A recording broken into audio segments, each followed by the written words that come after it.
Hold up. Hold up. Okay. We good now? We good now? We fine? This is so dumb. All right. So We're everyone's just playing aware. April Fool's jokes on everybody. Let's get this April Fool's as heck. All right. So everyone's aware, the relevancy of tonight. We have two currently in this half of the season 3-0 squads. One has been perfect to try and match the pacing that we've got out of the Fisher Falcons. The other one, well, they've had themselves a game 5 in this half. They just beat the Sooners. Last time these two met, it was in Pod D play, and it was the Utes that took down Southern Nazarene. Can we find it? Can we go? Let's get straight up into it.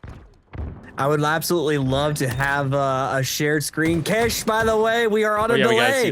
We gotta see the game. We gotta see the game. Share your screen. Yeah.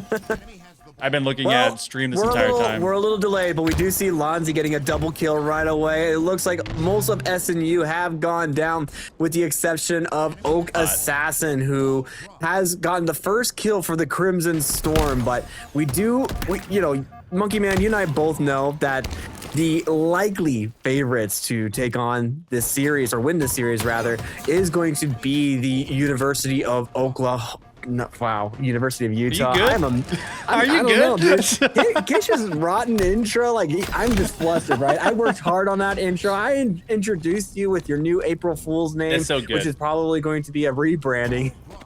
But well, they might have heard me for an intro in the intro. That's awesome. Well, that's good. That's good. You're good. You're fine. Is everything okay? All right. So, well, now we finally get to see some goodness as we're up into some good old recharge. Oddball. Charge ball, I like to calls it. But it's been a very fast sprint through the first minute and through the opening volley that has been this interim of round number 1. The Utes absolutely taking over control, and apparently a huge amount of that has been Halanzi at 7-2. We're on board for electrics for all of a second, and over the top and down around. It feels like SNU is just kind of losing the sauce and the pacing, because the Utah Utes, it feels like they're all over the map, and they're just not letting them live one bit out of spawn. No, if you are familiar with the college Halo 8s that take place every evening whenever we get enough people, Lonzy and Kiltastrophe, aka Mike 120, are absolute grinders when it comes to the custom 8s, and they are lethal on the map. And as we get a perfect 5 on Electric on me, the Utes continue to press their advantage and move forward. 70 seconds of ball time. Cody Rue is about to finally get some pressure from T-Baller, but he has an oddball ready to go. He takes him down, or did he? It's actually T-Baller who's going to force the play ball, and we are reset. Yeah, I thought they had the double beatdown, and that was looking very promising. A very aggressive style of play, considering the safety measure that usually some of these teams play. As soon as they hear footsteps, see someone, they're going to toss that ball off, and they're not going to leave it up to a 50-50 chance.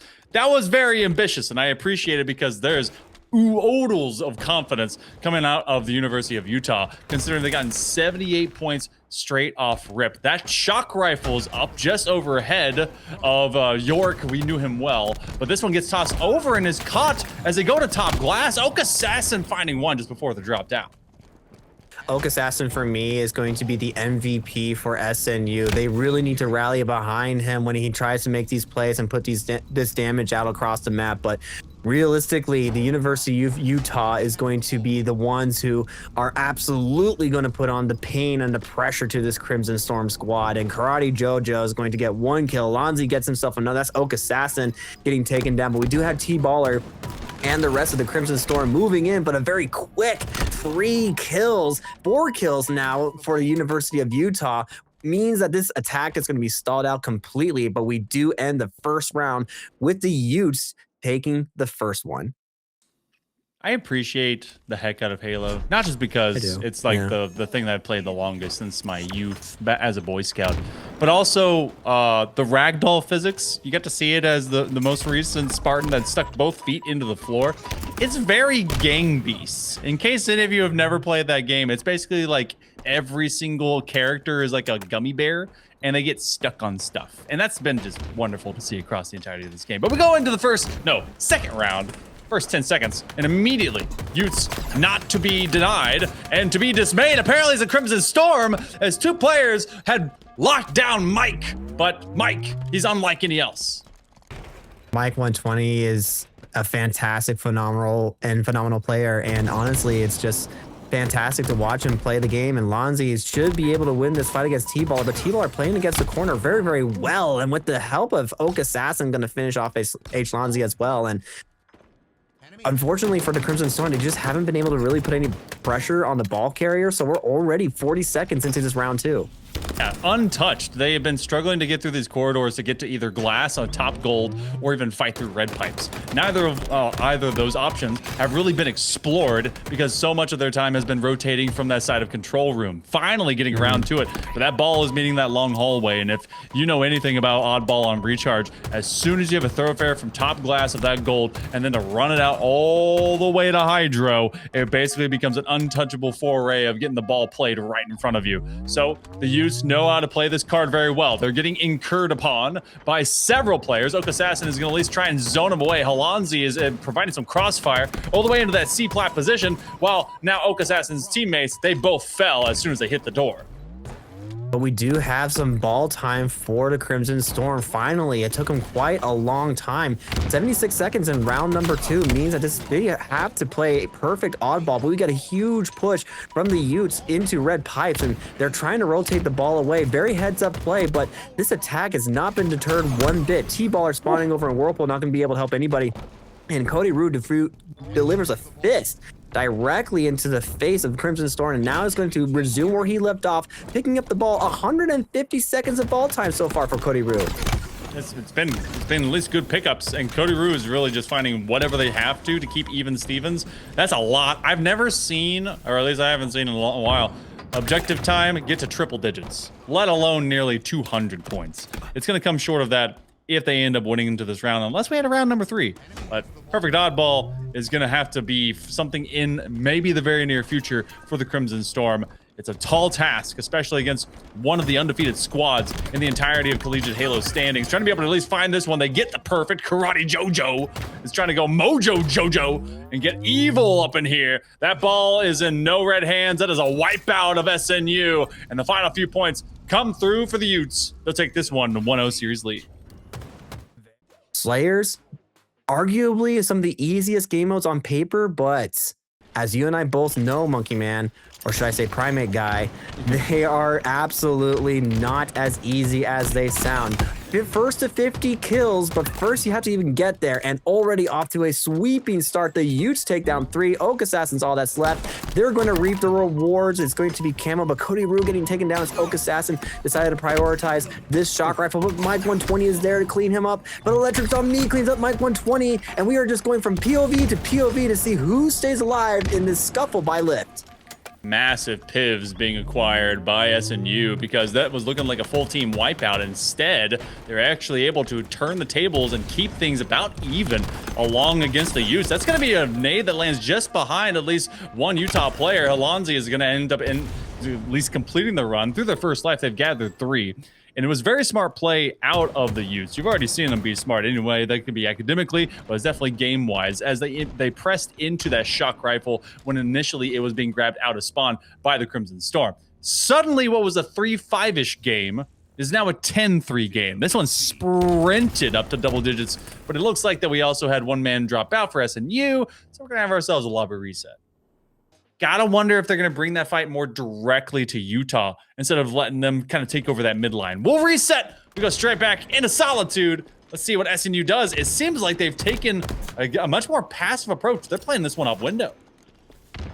Yeah, they're all basically hiding out here inside of Cafe and just coming out every once in a while. Mike 120 taking down Oak Assassin is going to get the flank. The Camo, I think, is still in bottom mid. No, it was picked up by Mike 120, and he has a shock rifle, and he's already using it to its fullest potential. T-Baller gets taken down by Lonzy. They don't really know where this last player is. Electric Army does finally get spotted out by Mike 120, so the comms are going to bring everybody back towards that side of the map. But Electric's on me.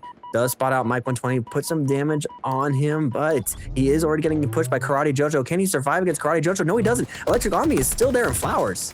Just taking it all the way back. Okay, so kind of a similar start, but SNU has entered this game like a limping dog. For some reason, they decided that yipping is all they want to do, but Halanzi's having to fight their way through basically a bullet hell of nonstop frags that are being thrown at them. And eventually, they do end out one chief at the end of the U-turn. So an interesting position because you saw SNU be very apprehensive about stepping out. They know that they got killed early trying to cross a bridge, but you don't win a Slayer by not participating in the fight. Now from this truck fight, great nade jumps right underneath the undercarriage. So Utah is now able to double up the score 8-4. Right back around this blue section. Oh, did they get him on the stick? Here's an explosive on your foot. Always disappointing when those sticky grenades just land and touch your feet and stick to it and basically just sealing your death once and for all. A double kill for Karate Jojo is going to continue to put the pressure onto the SNU, and Southern Nazarene are really trying to figure out where can we go on the map, what can we do to put some position out there, because they have to stop this onslaught from the University of Utah. Otherwise, the Utes are just going to keep resetting them, putting them in a spawn blender, and Southern Nazarene are going to continue to find themselves in an 8-second death screen. Solitude is unforgiving to the unambitious, and right now the more adventurous side is definitely coming out of Utah. You're finding at least this flank position from out of Oak Assassin, but he has to fight into two separate targets. One frag bounce, trying to see if they can take on Mike from around this low side corner. They at least get one last shot. Couple of assists. That's not bad. Electrics and company at least have been able to stand tall here this side of Platte, as they're looking to get into this camo. Now, Alonzi is making sure that they're going to be at least the next man up. They cannot burn it. They didn't even land onto it because they had a utility on top of them. Camo's still available for pickup, but it looks like it's going to be found by the Utes. A very unfortunate blunder, but very common depending on how much matchmaking you play, where sometimes you just don't realize that you already have a utility in your pocket and you fail to swap it out in preparation to pick up the camo. But fortunately for SNU, actually, they got 3 dead momentarily for the Utes, and the Utes just have Mike 120 left, and Oak Assassin's already trying to sniff him out. Can he spot him? No, he can't. He gets a drop on Oak Assassin, and Karate Jojo takes out Electric on me, which means Mike 120 is going to once again get the camo shot combo, and he is looking to put out some electrifying damage onto Crimson Storm. That shouldn't have worked. They should have lightning resistance or something like that. But unfortunately, it's proven to be more effective as Oak Assassin once again gets caught out, but he wins. He beats out Mike 120. So that's going to be the powerful player off of the map. And Cody Rue is going to pick up where he left off, grabbing himself that shock rifle, see what he can do. Maybe he can do something more than Mike 120. I mean, Mike 120 was given plenty of information. They know that SNU basically got stuck in the exact same spot that they started from, and it was the same spot that the shock rifle was really haunting them from the beginning of this game. And the Utes continue to just put the cycle on into the Crimson Storm, up by 12 at this point. Oak Assassin and company trying to keep this one frosty, but unfortunately for them, every time they end up finding targets, the targets find them just a little bit quicker. That's a nice stick, as Lonzi will meet a very explosive grave. Mike has to do the same thing as he ends up tracking down one Spartan, maybe able to get him. They end up doing so. Oak Assassin's starting to come alive. They were at 3 and 8 just a moment ago, have picked up a couple of kills, only down 9, make it 3 in a row. Oak Assassin's suddenly waking up. Oak Assassin, the rifleman, trying to rally his team back from the brink of defeat, 21-29. Earlier was a much larger deficit than just the 8. However, thanks to a lot of team fights, a lot of team damage from the Crimson Storm, they've been able to put these Utes into the ground instead for a change. So we do have finally some of Southern Nazarene in a good position, but Mike 120 is on the flank, gets taken down by Electrical on me, but Lonzi is already here as well. So Lonzi is going to drop down towards U-Haul U-turn, and he's going to try to take him down, but he's taking so much damage. But Oak Assassin finally falling to a little bit of help from Cody Ruboy, and the 3rd camo once again is going into the Utes' pocket. 3 free camos. That's unfortunate right now. SNU has to be finding themselves on these timers, on these spawners, and getting at least an eyeball and setting that piece to be able to get that massive utility, because not only is a playmaking situation like Karate Jojo is setting up for his team, but it's also giving information and assists. Tons being spread across this map. And what has been within reach, about 8 or 9 kills, continues now to find double digits, up by 13, is UOU, as they are putting SNU on their heels.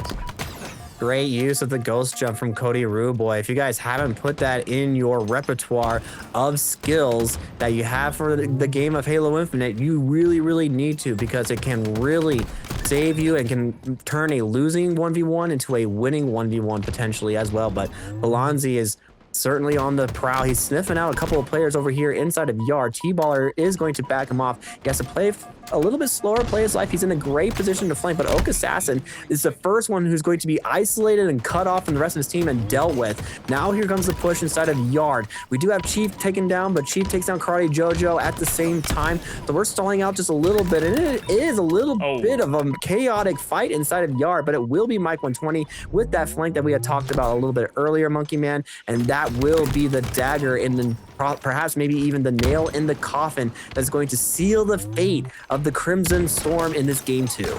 I know that I'm wearing a Charizard hat, but you guys all are all about Pokemon, right? What do you do with the cards? You trade. And what can now be the advantage for the side of Utah? Trades. They can be able to take trades, they can take dubs, and every single time they're going to be an advantage. SNU, they've got to play some perfect Halo, and I just can't believe it into it right now, especially on the late term of this Slayer. 5 minutes to go. We're not going to see the rest of that clock as UOU looks like they're just winning out their ones. Now, you're seeing some at least hope for what is burning out through the rest of this game. SNU is finding at least a few quick slays, but it comes down to the last one remaining. They will hit the deck. We hit ourselves into a 2-0 position for Utah. They've got match point unlocked, and SNU are going to try and not repeat that 3-0 at the beginning of the season. We go to some Aquarius CTF, and this can potentially be quick. It's going to be down to whether or not they gut check it, take over that top side and get themselves some camo, or simply take over these lanes, run utility, and get to work. Trying to get them from behind. Mike sees both of his teammates go down, and he's trying to finish off at least some of the work that was done early, but suddenly he's going to be at least one absolute, trying to be able to back on up. Oh, he baits out the frag and calls for reinforcements. What a trust in the rest of his team to be able to clean up that damage. Oak Assassin could not even try to trade out that kill. Mike 120 is going to be able to live, and this entire life from Mike 120 has been very, very impressive. He is going to grab the flag. He's going to bring this over towards Jen, or try to, but the rest of his team is already there. But look, I love this overextension out of Southern Nazarene, but T-Baller is left all by himself. He has to win this fight against Cody Rue, but he doesn't. Cody Rue is going to take him down, and that will be a flag cat, the first one on the board for the Utes already, and there it is, 1-0 to the Utes. Right around the 1 minute mark, so we're due for this one to be done maybe around the 7 minute mark if we keep at this 1 minute pace. Still already getting deep into enemy territory. That actually may go faster. A double kill, killing spree. Lonzy has not died as of yet. I think that DoorDash is sitting on his front doorstep. Oh, we actually someone coming right back to him, putting him in the grave. But this flag is already well out of hand. I mean, guy, I need you to keep on caster cursing as many people on the University of Utes team as you can. We do get a little bit of a goal line stand, but it wasn't quite enough. Mike 120 was already there and ready to cap the flag, but the flag pool is going to come out. This could be a reverse cap on the line, but it depends entirely on if Southern Nazarene can stop Cody Rue from overextending. They can't. He's already there. He's on the return. But we do have Chief on the wings on car 3, but he gets taken down, but it doesn't matter because it will be a return, and that could have been the best chance for Southern Nazarene to get a single flag capture, but we already have the Utes. A triple kill for Oak Assassin. Will it be enough? Halanzi is all that's left inside of Jen. He gets taken down, and Southern Nazarene hold for a little while, but they're still 2 down in this game. Quick threat sensor pickup. Cody Rue actually backs up from it and does not get scanned out. His chief has no extra information, but they heard the footsteps, and now do they win this fight? They do, cutting down Cody Rue. But Karate Jojo was given the information that someone was hanging out to that blue side utility. Again, flagpole under duress, and it's gonna press right back to whence it came. Priority targeting has gotta be take that flag out and win your fight. You don't have to rush through some of that, even when you're the only one behind enemy territory. And that's now we've seen that twice from both sides. It's, you know, basically fundamentals of CTF is finding at least one big fight before you can be able to move through. Lonzy dashes forward. This camo will be burned out. Electric stop. They had the jump on.